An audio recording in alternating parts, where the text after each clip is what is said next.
අගෝස්තු 26 වෙනිදා ආපු ගම් වතුරත් එක්ක නේපාලයේ 100 ගණනක් මියගිය අතර තවමත් දහසක් පමණ අතුරුදහන්ව සිටිනවා. සමහරු තවමත් සිය ඥාතීන් අඩි ගණනක් වැසුණු මඩ යටින් ජීවමානව සොයාගනිවි කියලා බලා ඉන්නවා. ඒත් ඒ ආව අනතුර තවමත් අවසන් නැහැ. චීනය සහ නේපාල බලධාරීන් අනතුරු අඟවන්නේ ඊටත් වඩා භයානක තවත් ගම් වතුරක් එන්න නියමිතයි කියලයි. ඒකට හේතුව පළමු නායයාම සිදු වූ ස්ථානයේ සහ ඊට ඉහළ චීනයට අයත් ප්‍රදේශයේ එවැනිම ගංගා හරස්වීමක් සිදුව ඇති නිසයි. චීනය පවසන පරිදි මේ වන විට එහි ජලය ඝන මීටර් මිලියන 2ක් එකතු වෙලා ඉවරයි.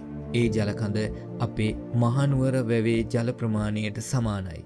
තව ඝන මීටර් මිලියන 3ක් එකතු වුවහොත් එහි බැම්ම කැඩී පහළට එම ජලය ගලා එනු ඇති බව ඔවුන් පවසනවා.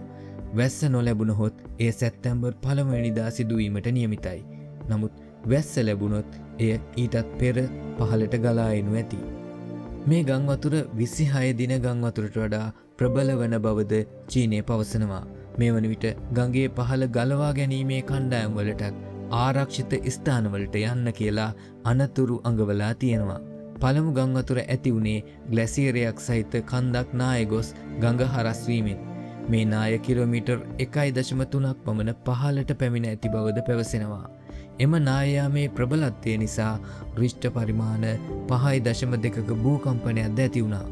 නේපාලය සහ ලෝකයේ රටවල් මේ ව්‍යසනයට චීනය වග කිව යුතු බවට පවසනවා. ඔවුන්ගේ කඳු කපා කරන ඉදිකිරීම් සහ දේශ සීමාවෙන් පහළ නේපාලයට අනතුරු ඇඟවීම් නොකළ බවටත් චෝදනා කරනවා. කොහොම වුණත් දෙවැනි ගම් වතුර සැප්තැම්බර් 1 වෙනිදා වන විට ඒවි කියලා අනතුරු අඟවලා ඉවරයි.